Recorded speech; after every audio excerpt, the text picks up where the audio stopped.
have a question for you. Have you ever felt like people are slowly pulling away from you? No one seems able to connect with you. No one comes over just to talk to you. No one invites you to weekend hangouts. At parties or family gatherings, you're usually sitting alone while everyone else is chatting. It feels like you're just not that likable, not someone people naturally enjoy being around, and no one ever tells you why. But was it always like this? You tell yourself, I didn't do anything wrong, I'm not a bad person, and you're right. But there's something you probably don't realize. You have a few hidden habits that you repeat over and over, habits that quietly push people away without you noticing, without anyone telling you. In this video, I'll show you 8 hidden habits that make people slowly distance themselves from you, so you'll finally understand why people don't seem to connect with you anymore, and why, somehow, you've started feeling left out. Let's get started. Habit number 1. You always turn the conversation back to yourself. Imagine you're sitting in a cafe with a friend after work. They say, "Today was such a rough day. I kept arguing with my boss all day." And you immediately reply, "Yeah, the same thing happened to me yesterday. Let me tell you what happened." Your friend came to you because they wanted someone to listen, but instead, you pull the conversation back to yourself. Or maybe someone tells you they've caught a bad cold. You answer, "Yeah, I had one last week too." You have no idea what I went through. It sounds like empathy, but it isn't. You're taking the conversation away from them and making it about yourself. So what does the other person feel? They're not really listening. They don't actually care about me. Why did I even bring it up? They didn't even understand how I was feeling. Now, compare that to how socially likable people respond. They say, "Really? Tell me more. What happened?" That's it. That's what real listening looks like. And genuine attention is one of the most valuable gifts you can give another person. The truth is, they weren't looking for advice. They just wanted to lighten the weight they were carrying by talking about it. But without realizing it, you never gave them the chance. Habit number 2. You over-explain everything. Imagine someone invites you to a party. They say, "Hey, we're having a get-together this weekend. You should come. It'll be fun." And instead of simply saying, "Sorry, I can't make it," you say, "Look, I really don't want you to think I don't want to come. It's just that I have a few things to do on Saturday, and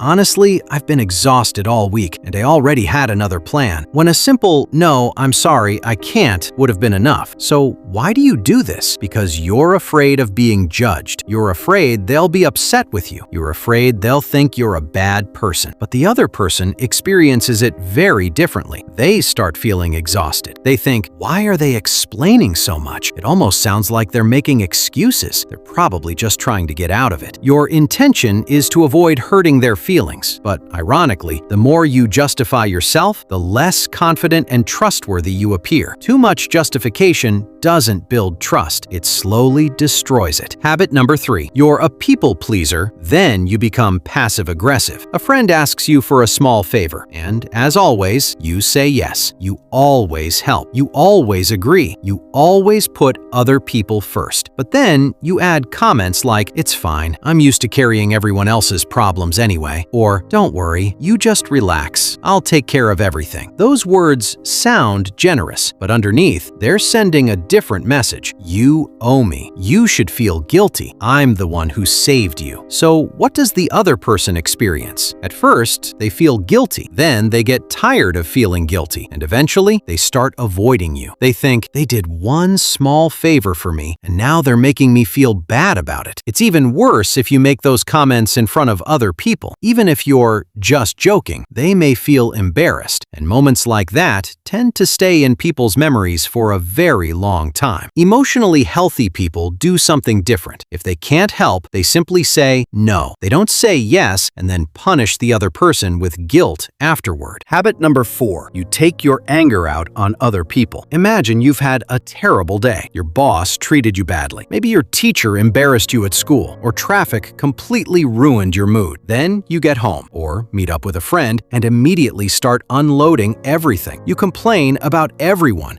You vent non-stop. stop. You pour out all your frustration. You're so angry that the person you're talking to actually starts feeling uncomfortable. You think, I feel so much better now. But the other person feels like they've become your emotional trash can, and no one wants to be treated like that. So the next time they think about seeing you, they tell themselves, maybe not. They're just going to complain the whole time. They're always yelling, venting, or being negative. Healthy people express themselves differently. They might say, today was really hard. I just need someone to talk to for a few minutes. That's healthy. Not, let me dump all my emotional baggage on you, because eventually that becomes emotionally exhausting for everyone around you. Habit number 5. You keep looking at your phone while someone is talking. Imagine you're sitting in a cafe with your partner. They're talking to you, but you keep checking your phone, scrolling, reading notifications, or maybe you're looking at them, but your mind is somewhere else. To you, it seems like a tiny, harmless habit, but the other person receives a very different message. Whatever's on that phone is more important than I am. Even if you never intended to send that message, that's exactly how it feels. Little by little, it destroys closeness. Little by little, it pushes people away, especially in close relationships or romantic relationships. If someone feels like they don't matter to you, they'll slowly stop trying to be close to you. So next time someone is talking to you, turn your phone face down or put it in your pocket. That's it. One small change can make a huge difference. Habit number 6. You pretend you can't do simple things. Imagine you just got home from work. Your mom asks you to do something simple, like washing a couple of dishes, and you say, I don't know how to wash dishes. I don't know how to do that. You're better at it than I am. The same thing happens in groups of friends. Maybe everyone goes camping together. Everyone is helping out, except you. You act like you don't know how to do even the simplest tasks. Chances are you won't be on the guest list next time. This behavior actually has a name. Weaponized incompetence. It means pretending you can't do something so someone else ends up doing it for you. At first, people may go along with it, but eventually they get tired. They start feeling like they're carrying the workload while you're contributing nothing. Deep down, they think they're just pretending not to know so they can avoid doing any work. And over time, they stop wanting you around. Habit number 7. You constantly talk about your successes and possessions. For example, have you seen my new car? It has all these amazing features. I was one of the first people to buy it. Or, see that important person? We're actually friends. We've been to so many places together. Or, that vacation I took was incredible. I travel all the time. Mentioning something once, that's completely normal. Mentioning it all the time, that's exhausting. What does the other person think? All they do is show off. They're always trying to prove something. Instead of feeling comfortable around you, they start feeling inadequate. They don't enjoy talking to you anymore. Eventually, they keep conversations short. A quick hello, and then they move on. Interestingly, people who are truly successful usually talk about it the least because they don't feel the need to prove anything. Habit number 8. You become too close to new people too fast. Imagine it's your first day at college. Someone sits next to you, and within minutes, you're telling them everything about your life, your family problems, your past relationships, your deepest fears. It feels like you're just being honest, but the other person experiences something very different. They think, this person has no boundaries. I don't think I can trust them. This is way too soon. They start wondering, if I tell them something personal, will they tell everyone else too? You think you've built closeness, but real closeness doesn't happen overnight. It grows little by little. Think about starting a campfire. You don't begin with the biggest logs. You start with the small pieces of wood. Only after the fire grows do you add the larger ones. Relationships work the same way. So here's my question. Which of these 8 habits felt the most familiar? Which one made you think, yeah, I do that? Because the first step toward changing is recognizing where you are today. If you found this video helpful, leave a like. And if you don't want to miss future videos, make sure to subscribe.